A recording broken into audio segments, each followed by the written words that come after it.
दोस्तों, ये कहानी मेरी वास्तविक जिंदगी की है। बात तब की है जब मेरी सुहागरात थी। और सुहागरात के दिन मेरी पति की जगह मेरा पुराना आशिक घुस आया था कमरे में। उसके बाद उसने क्या किया, मेरे साथ जानने के लिए पूरी कहानी विस्तार से बताती हूँ। रात की स्याही जब खिड़की के शीशों पर जमने लगी थी, तब कमरे में लगे लाल और सफेद गुलाबों की महक के बीच सिर्फ एक खामोशी तैर रही थी। शादी के जोड़े में सजी सिमरन बेड पर अकेली बैठी थी। सिर पर भारी घूंघट, हाथों में महकती हुई लाल मेहंदी और आंखों में आने वाले कल के हजारों सपने। आज उसकी सुहागरात थी। वह दिल में अजीब सी घबराहट और थोड़ी सी उम्मीद लिए अपने पति मानव का इंतजार कर रही थी।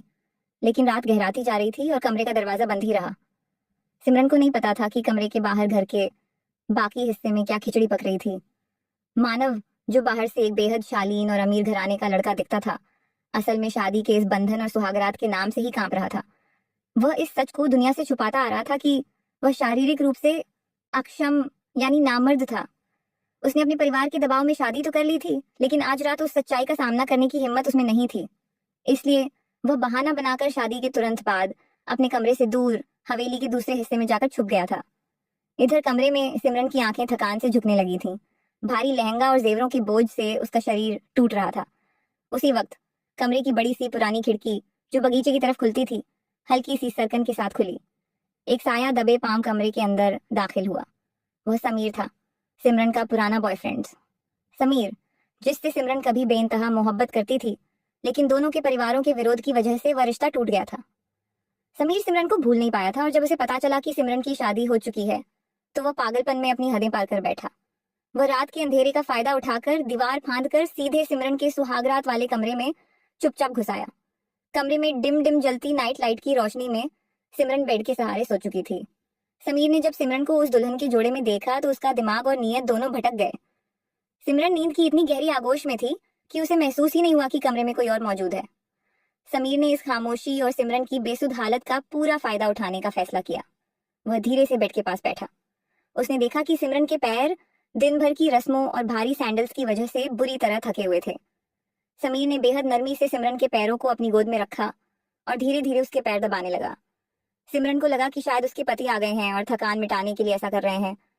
नींद के खुमार में उसने कोई विरोध नहीं किया, बस एक हल्की सी राहत भरी सांस ली। पैर दबाते दबाते समीर का हौसला और बढ़ गया। उसने धीरे से सिमरन को अपनी बाहों में समेटा, उसका सिर अपनी गोद में रखा और बड़े प्यार से सहलाने लगा।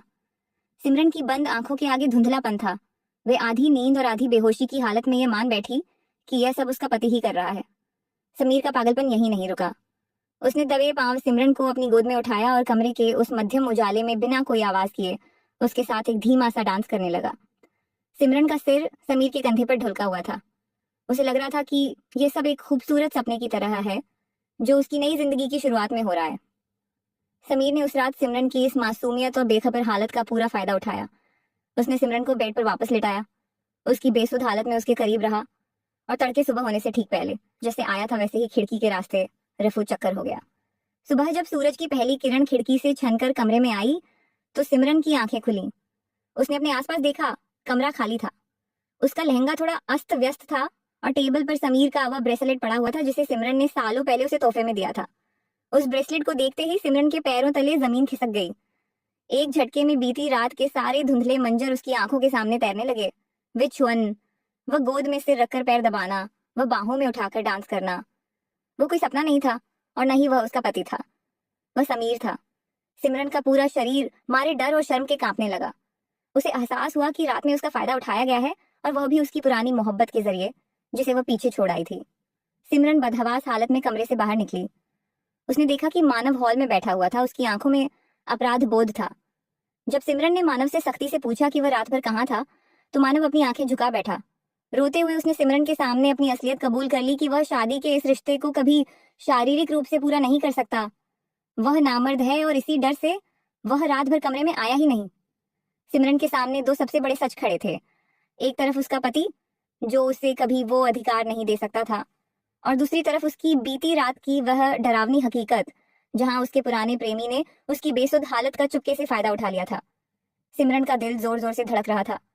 अगर वह यह बात घर में किसी को बताती तो उसके पति की नाकामी के साथ साथ उसकी अपनी इज्जत पर भी चरित्रहीन होने की कीचड़ उछाली जाती। लोग यही कहते कि दुल्हन ने शादी की पहली ही रात अपने पुराने आशिक को कमरे में बुला लिया। समाज का यह खौफ और अपनी इज्जत का सवाल सिमरन के गले में फंदे की तरह कसने लगा। उसने एक गहरा घूंट भरा, अपनी आंखों के आंसू पोंछे और अपने होंठ सी लिए। उसने तय किया कि वह सुबह का यह खौफनाक सच किसी को नहीं बताएगी। उसने समीर की उस ब्रेसलेट को एक कपड़े में लपेटा और अपनी अलमारी के सबसे गहरे कोने में छुपा दिया। वह चुपचाप रसोई में गई, सबके लिए चाय बनाई और चेहरे पर एक झूठी मुस्कान सजा ली। कमरे के अंदर की उस रात का सच सिर्फ सिमरन की आत्मा में दफन होकर रह गया। उसने अपनी किस्मत के इस कड़वे सच को अपने अंदर समेट लिया कि जिस रात उसे अपने नए जीवन का आधार बनाना था, उसी